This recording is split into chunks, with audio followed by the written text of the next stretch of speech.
نحمده ونصلي ونسلم على رسوله الكريم أما بعد فأعوذ بالله من الشيطان الرجيم بسم الله الرحمن الرحيم ونرى المسح على الخفين في السفر والحضر كما جاء في الأثر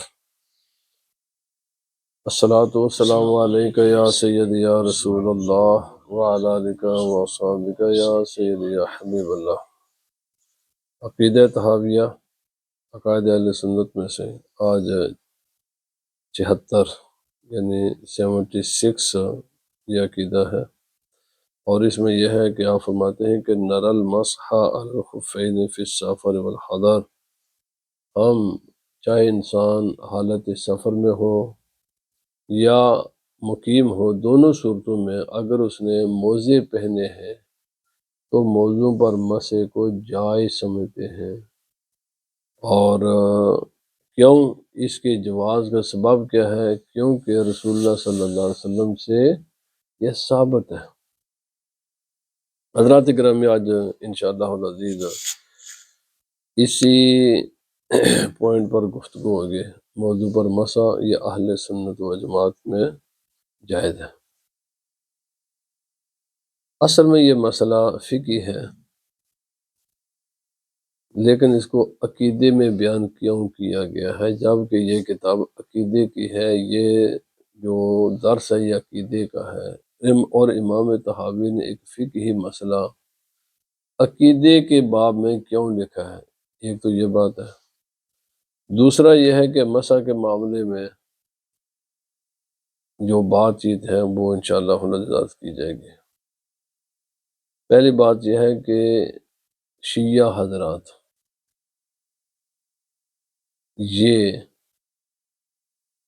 موضوع پر مسح کے قائل نہیں ہے، کیونکہ شیعہ ایک فرقہ ہے، اسلام کا دعوے دار ہے، نبی پاک صلی اللہ علیہ وسلم کا کلمہ پڑھنے کا دعویٰ کرتا ہے، اور وہ موضوع پر مسح کا قائل نہیں ہے۔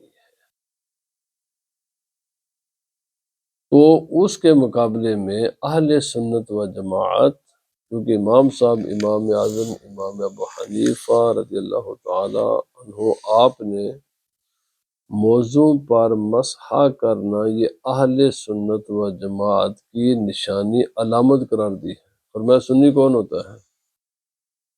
ایک تو یاد رکھ لیں کہ عقائد، تمام تر عقائد، چاہے وہ کوئی ودن مسلمان جو مختلف فرقے ان کے عقائد ہوں، یا آؤٹ آف اسلام جو باقی دنیا کے انسان ہیں، ہندو ہیں، کرسچن ہیں، یہودی، یہ سب کے سب ان کے جو الگ ہے نا، ایک دوسرے سے الگ فرقے ہیں، یہ عقیدے کی بنیاد پر ہے، اور عقیدے کا تعلق علم کے ساتھ ہوتا ہے، اور علم کا تعلق اس میں علماء کے اختلاف ہے کہ اس کا مرکز، علم کا مرکز دل ہے یا دماغ ہے۔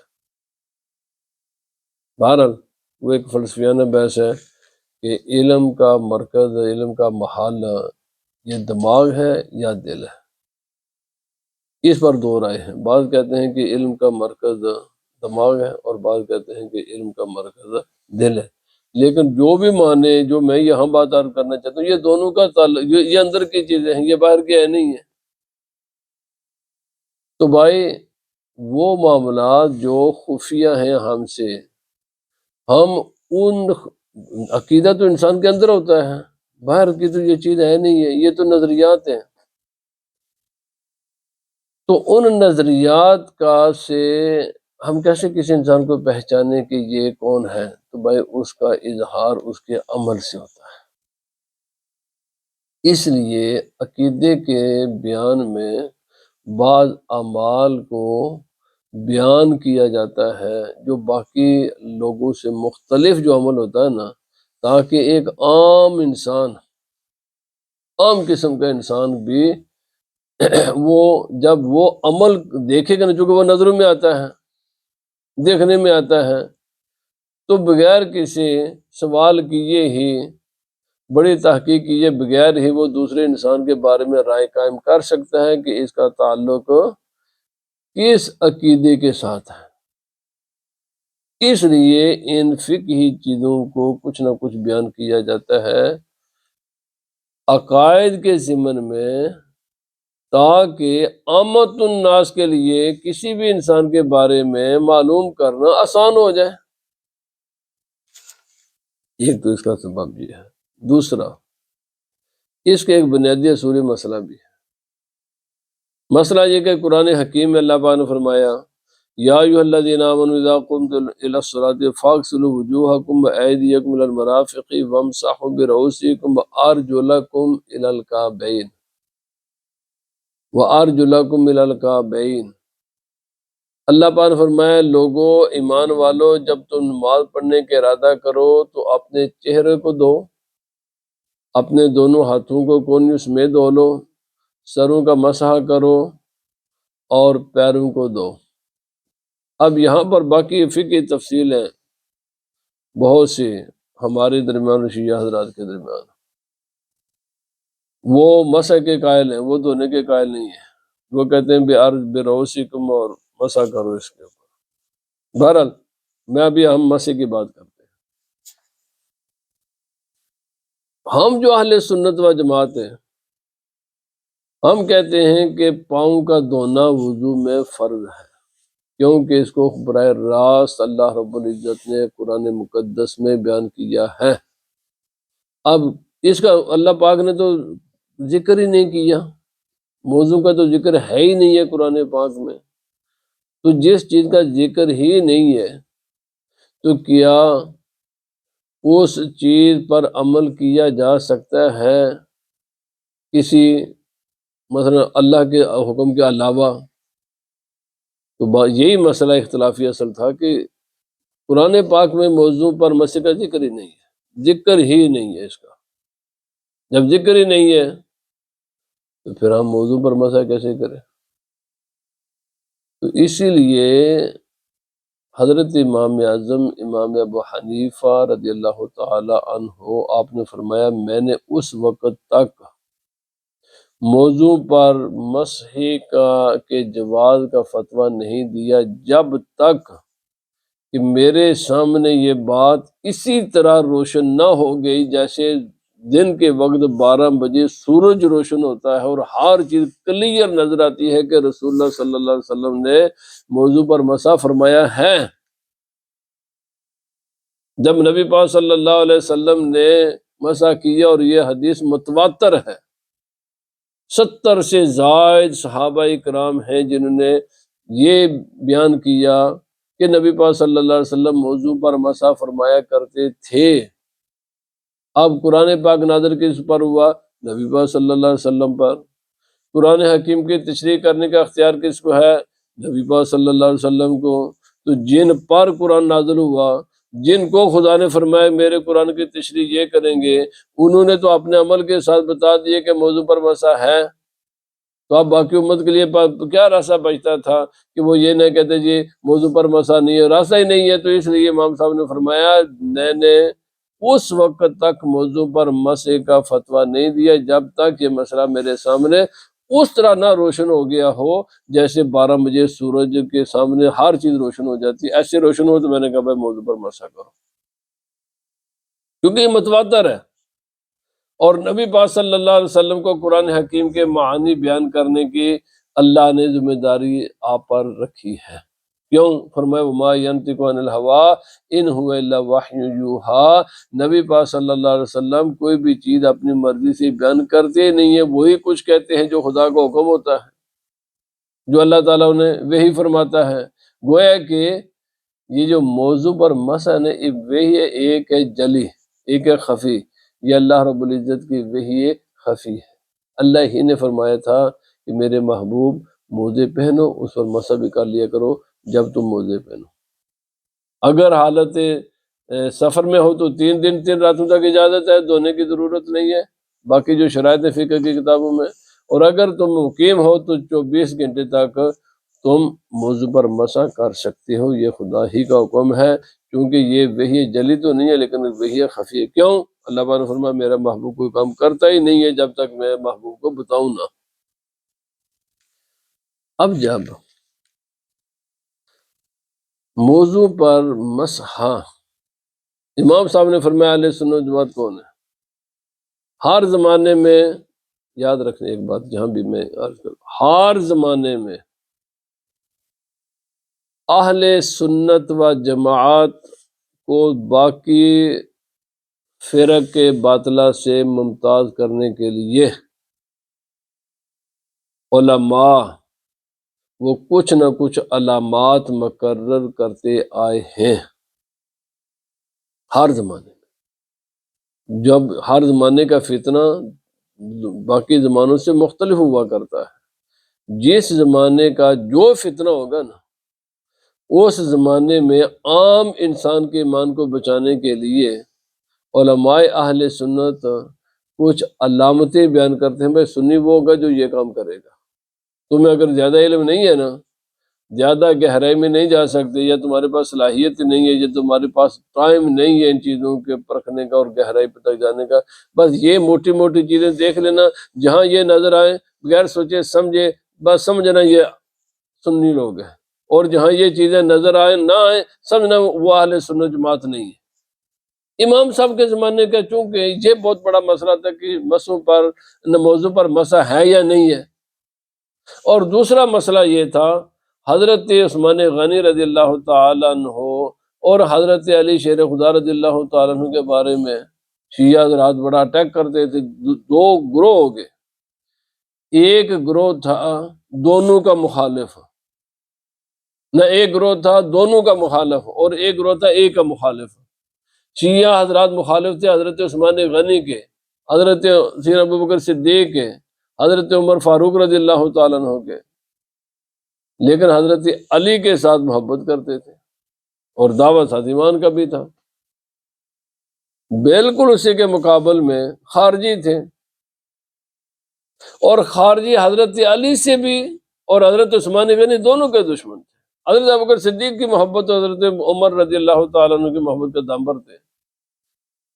اب یہ دونوں ہی غلط ہیں، تو حضرت امام اعظم امام ابو حنیفہ رضی اللہ تعالیٰ عنہ نے، چونکہ آپ ہی اپنے زمانے میں اہل سنت و جماعت کے سب سے بڑے امام تھے، تو آپ نے فرمایا بھائی یاد رکھو، سنی وہ ہے جو موضوع پر مسح کرے، اور جو حضرت عثمان غنی اور حضرت سنی وہ ہے جو حضرت ابوبکر صدیق اور حضرت عمر رضی اللہ تعالیٰ عنہ کو افضل مانے، اور حضرت عثمان غنی سے بھی محبت کرے، اور حضرت علی شیر خدا سے بھی محبت کرے۔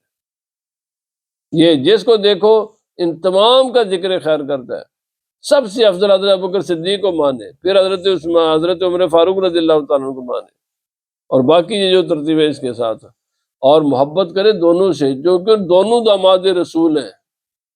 اگر حضرت علی رضی اللہ تعالیٰ عنہ سے محبت کا سبب یہ ہے نا کہ آپ کے گھر نبی پاک صلی اللہ علیہ وسلم کی صاحبزادی تھی، تو ان کے گھر تو ایک صاحبزادی تھی، ان کے گھر دو تھیں، تو یہ تو زیادہ مستحق ہے نا محبت کے۔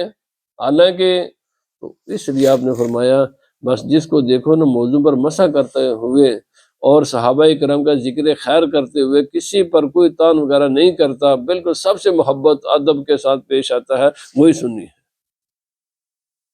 اسی کا نام سنی ہے۔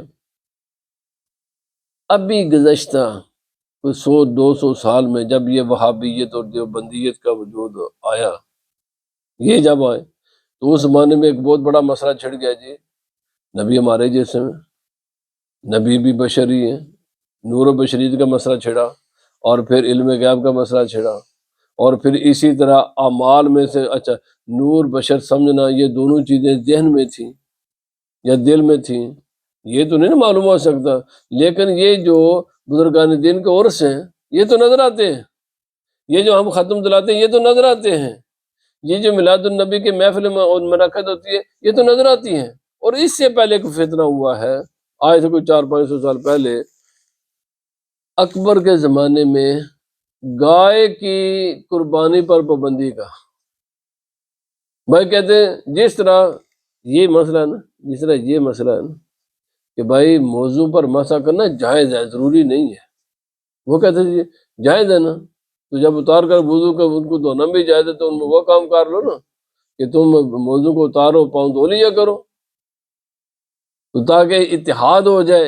یہ اتحاد کی دعوت دینے والے ہر زمانے میں لوگ ہوئے ہیں، بھائی موضوع پر مسح کرنا اہل سنت و جماعت کے نزدیک بھی فرض نہیں ہے، یعنی یہ کوئی ضروری عمل نہیں ہے کہ جو اگر اتار کر دھوئے گا تو اس نے کوئی گناہ کر دیا ہے۔ بھائی دونوں کے چاہے موضوع پر مسح کر لو چاہے پاؤں دھو لو، دونوں کا اختیار ہے۔ یہی دلیل دی تھی اکبر نے کہ گائے کی قربانی کرنا ضروری تو نہیں ہے نا بھائی، تم دمبے کی قربانی دے لو، بکرے کی قربانی دے لو۔ یہاں ہندو بھی بستے ہیں، جب ہندو کو گائے کی قربانی سے تکلیف ہوتی ہے تو ان کو تکلیف نہ دو، گائے کی قربانی نہ کرو۔ اس زمانے میں جب گائے کی قربانی پر پابندی کا بل پاس کیا گیا اور اکبر نے آرڈر جاری کیا کہ حضرت مجدد الفسانی علیہ الرحمہ نے فرمایا آج مسلمان، چونکہ اس کے مخالفت تو نہ شیعہ نے کی، کسی نے یہ تو قربانی گائے کی قربانی شیعہ کے نزدیک بھی جائز، اس کو تو فرقے تو ہوتے یا شیعہ تھے، میرا خیال ہے شیعہ اس کو کوئی فرقہ تھا ہی نہیں۔ اکبر کے زمانے میں صرف اہل سنت و جماعت تھے، حنفی۔ پورے بر صغیر میں صرف ایک ہی مسلمانوں کا گروہ تھا، اہل سنت و جماعت حنفی۔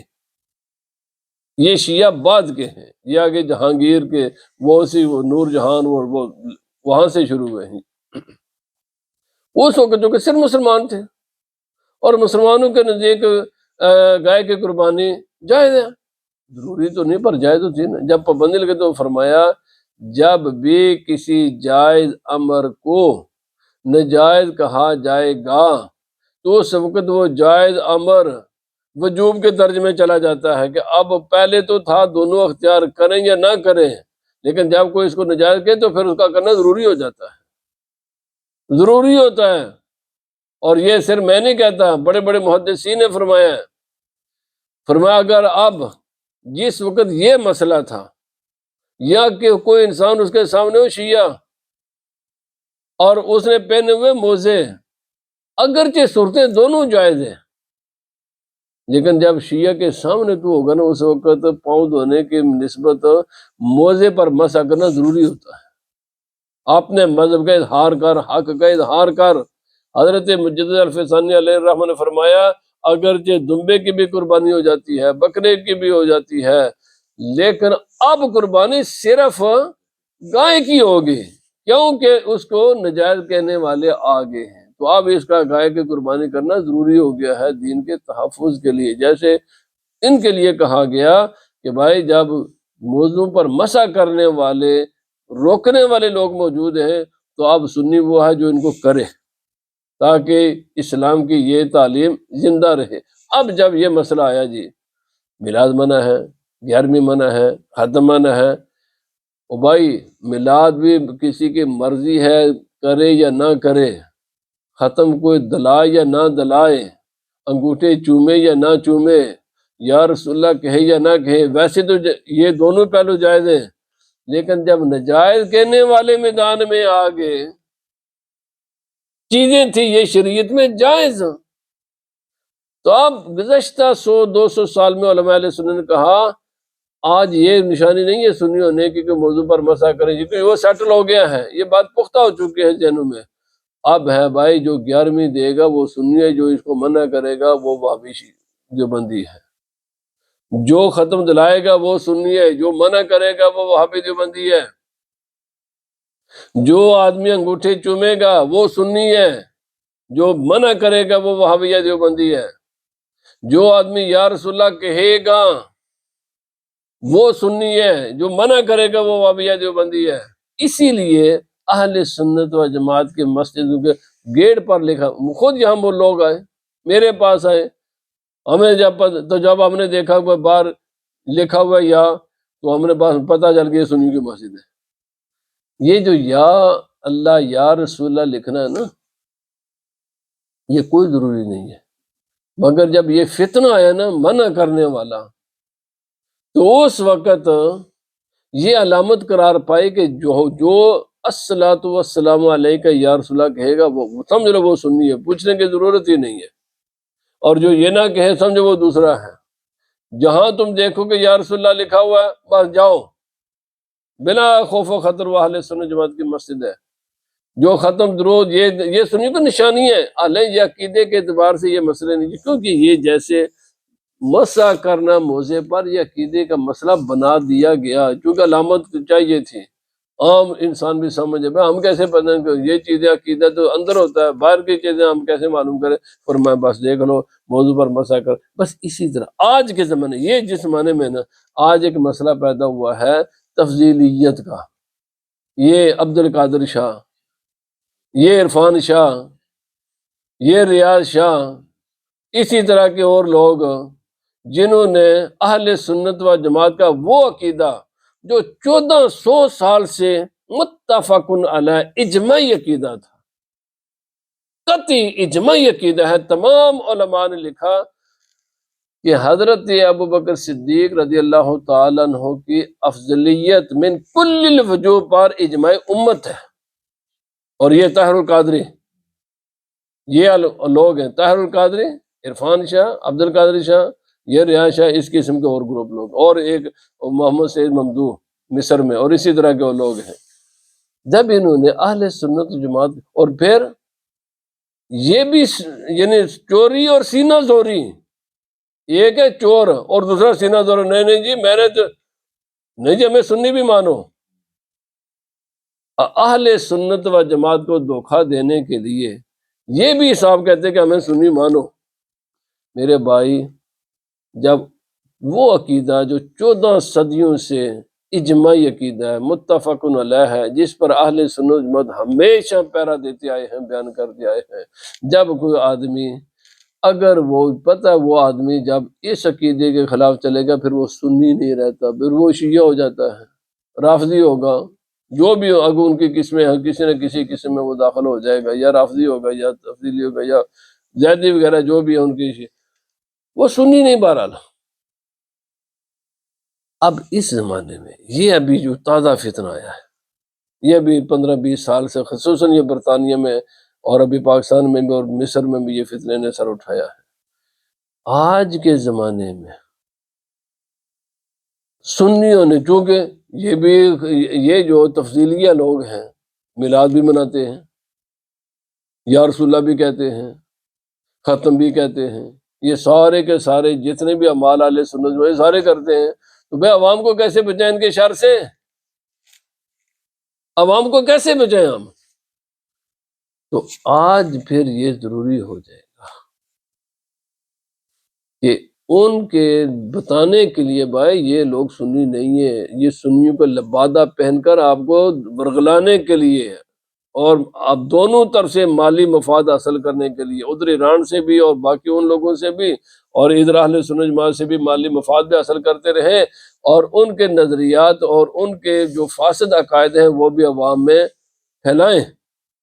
اس لیے ضروری ہے آج کے زمانے میں بھی ایسی علامت قائم کرنا کہ سنیوں کو پتہ چل جائے کہ جس عقیدے کی تبلیغ عبد القادر شاہ کرتا ہے، عرفان شاہ کر رہا ہے ابھی تازہ تازہ، اور یہ ریاض شاہ کرتا ہے، اور یہ سعید ممدوح کرتا ہے مصر والا، اور اسی قسم کے اسی گروپ کے باقی جو لوگ کرتے ہیں، یہ اہل سنت جماعت نہیں ہے.